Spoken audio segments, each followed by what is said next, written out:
እግዚአብሔር ይጠብቃችኋል። ስለ እግዚአብሔር ጥበቃ ነው ዛሬ ማውራት የፈለኩት በልቤ ላይ የከበደውና ዳንኤል መጽሐፍ ምዕራፍ 6 ቁጥር 22 እንደዚህ ይላል፣ በፊቱ ቅንነት ተገኝቶብኛል፣ በአንተም ፊት ደግሞ ንጉሥ ሆይ አልበደልኩምና አምላኬ መልአኩን ልኮ የአንበሶቹን አፍ ዘጋ፣ እነርሱም አልጎዱኝም ይላል። ስለ እግዚአብሔር ጥበቃ ከክፋት ስለመጠበቅ የሚለውን ስናነሳ በብዛት ወደ አእምሯችን የሚመጣው ክፍል መዝሙር 91 ነው። በቀን ከሚሄድ ክፉ ነገር፣ ከቀትር ጋኔል፣ ከአደጋ፣ ከእንደዚህ እያለ የሚታይ ያለ ደግሞ የማይታይ ያለ፣ እኛ ሪኮግናይዝ የምናደርገው አለ፣ እኛ ሪኮግናይዝ የማናደርገው አለ። በጠዋት አለ፣ በማታ አለ፣ በሌሊት አለ። በእያንዳንዱ ሲቹዌሽን ውስጥ እኛን የሚጠብቅ እኛን የሚታደግ እማይተኛ እማያንቀላፋ እግዚአብሔር ከኛ ጋር አለ። ዳንኤል የሚታይ ነው የገጠመው። ኦኬ፣ የሚታይ ያውም ደግሞ ክፉ አድርጎ ሳይሆን በአምላኩ ፊት ስለጸለየ፣ ጸሎት ስላበዛ፣ ወንጀል ሰርቶ አይደለም። ጸሎት ስላበዛ ወዳጆቹ፣ ጓደኞቹ፣ አብሮ ሰራተኞች ከሰውት ወደ አንበሳ ጉድጓድ እንዲጣል አደረጉት እና ሁለት ነገር ይሞግታል፣ በእግዚአብሔር ፊት፣ በአንተ ፊት፣ በሰው ፊት። አይገርም? እነዚህ ወሳኝ ነገሮች ናቸው። በእግዚአብሔር ፊት እግዚአብሔር ሲያየኝ እንዴት ነኝ? ደግሞ ሰዎች ጋር ባለኝ ኢንተራክሽን እና ለሰዎች ባለኝ ነገር እንዴት ነኝ? በፊት ቅንነት ተገኝቶብኛልና በአንተም ፊት አልበደልኩምና እያለ ይናገራልና ከዚህ የተነሳ መልአኩን እግዚአብሔር ልኮ ሁለት ነገር ደግሞ ይናገራል። ዘጋ። የአንበሳ አፍ እንዴት እንደሚዘጋ ባላቅም መልአኩ ዘጋው፣ ጠበቀው ማለት ነው። እግዚአብሔር መዝጋት ብቻ አይደለም፣ አልጎዱኝም እያለ ነው የሚናገረው።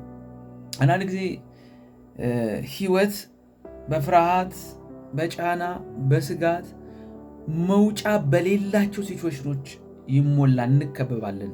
ልክ እንደ አንበሳው እንደው ሳሉት እስቲ ዳንኤል 4-5 አንበሳ ከቦት ከላይ ተወርውሮ ወድቆ ዝም ብሎ ተረጋግቶ ሲተኛ ኢማጂን እኛ ብንሆን እንዲህ አይነት ሲቹዌሽን ዛሬ አንበሳ ላይሆን ይችላል። ፍርሃት፣ ስጋት፣ ጫና፣ ማጣት ተከበል ሊሆን ይችላል። የዳንኤል ህይወት ዛሬ ዳንኤል የለም የሚያስተምረን ነገር አለ። እግዚአብሔር የሰው ልጆች በሚያልፉበት ከነሱ አቅም በላይ በሆነ ነገር ውስጥ ሲሆን ራሱ እግዚአብሔር ይገኛል፣ ራሱ እግዚአብሔር ይመጣል። እናንተ የማትችሉት ጉዳይ ላይ ራሱ ነው እግዚአብሔር የሚመጣው። የሚገርመው ጉድጓድ ከመግባቱ በፊት አብሮት የነበረው እግዚአብሔር ጉድጓድ ሳይጣል ቀድሞት ውስጥ ነበረ። ኦኬ፣ ቀድሞት ውስጥ ተገኘ። አንዳንድ ጊዜ አይመስልም እግዚአብሔር አብሮን ያለ። በምንሄድበት፣ በምንወጣበት፣ በምንገባበት፣ በተከዝንበት፣ በተከዳንበት፣ በተገፋንበት ይሄኛው መውጫ የለውም። እነዚህ አውሬዎች ናቸው፣ እነዚህ በጣም ይናከሳሉ፣ እነዚህ በቃ ነፍሴን ነው የሚፈልጓት ብለን ተስፋ ቆርጠን በተወረወርንበት ቀድሞን የሚደርስ የሚጠብቅ እግዚአብሔር አለ። ታዲያ በዚህ ትምህርት 3 ነገር እንማራለን። አንደኛ የአደጋ መኖር የእግዚአብሔርን አለመኖር አያረጋግጥም። በዙሪያችን የትኛውም የከፋ ነገር ቢኖር አሁን እንደዚህ ስለከፋ እግዚአብሔር የለም አይባልም። በአካባቢያችንና በሲቹዌሽናችን የምንለካው እግዚአብሔር የለንም። እግዚአብሔር ቢሞላም ባይሞላም፣ ብናገኝ ብናጣ፣ ሰዎች ቢነሱብን ባይነሱብን ከኛ ጋር አለ እና ይህን እንረዳ። በጣም የችግራችሁ ጥልቀት፣ የሰዎች ክፋት፣ የተበደላችሁት በደል ጥልቅነት ሰፊ ቢሆን የተወረወራችሁበት ጉድጓድ ውስጥ አብሯችሁ እግዚአብሔር አለ። አንደኛ።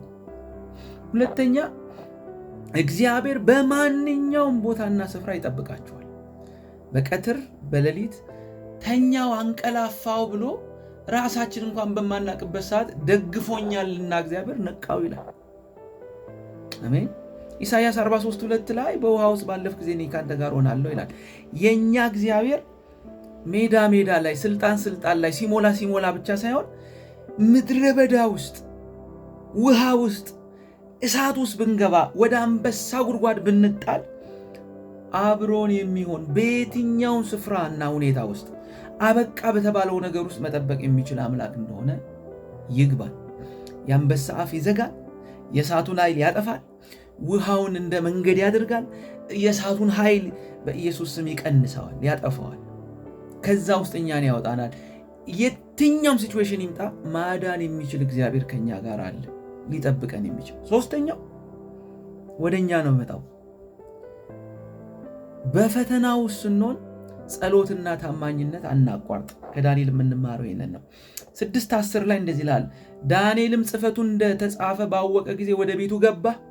የእልፍኙንም መስኮት ወደ ኢየሩሳሌም አንጻር ተከፍተው ነበረ። ቀድሞ ያደርግ እንደነበረው በየዕለቱ 3 ጊዜ በጉልበት ተንበርክኮ በአምላኩ ፊት ጸለየ፣ አመሰገነ ይላል።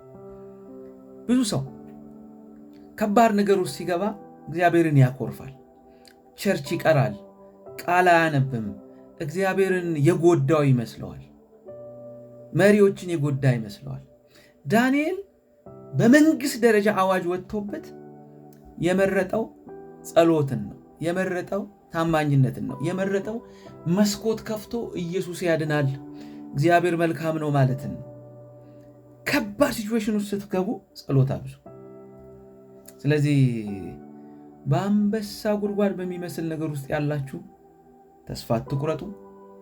ጨለማ ውስጥ የገባችሁ ጸሎት አታቋርጡ። በከበባ ምክንያት እምነት አትጣሉ። እግዚአብሔር በየትኛውም ሲቹዌሽን ውስጥ መጠበቅ፣ ማውጣት፣ እንደገና መሾም፣ እንደገና ለክብር ማብቃት የሚችል አምላክ ነው። አንዳንዴ እግዚአብሔር ከባድ የሚባሉ ነገሮች አምጥቶ ከዛ ምዕራፍ በኋላ ትልቅ ወንበር ያስቀምጥልናል። ዳዊት ከባድ ጎልያድ መጣ፣ ወደ ሹመት፣ ወደ ታዋቂነት።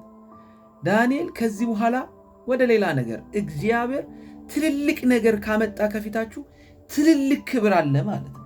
ስለዚህ እግዚአብሔር ይጠብቃችኋል፣ ይጋርዳችኋል።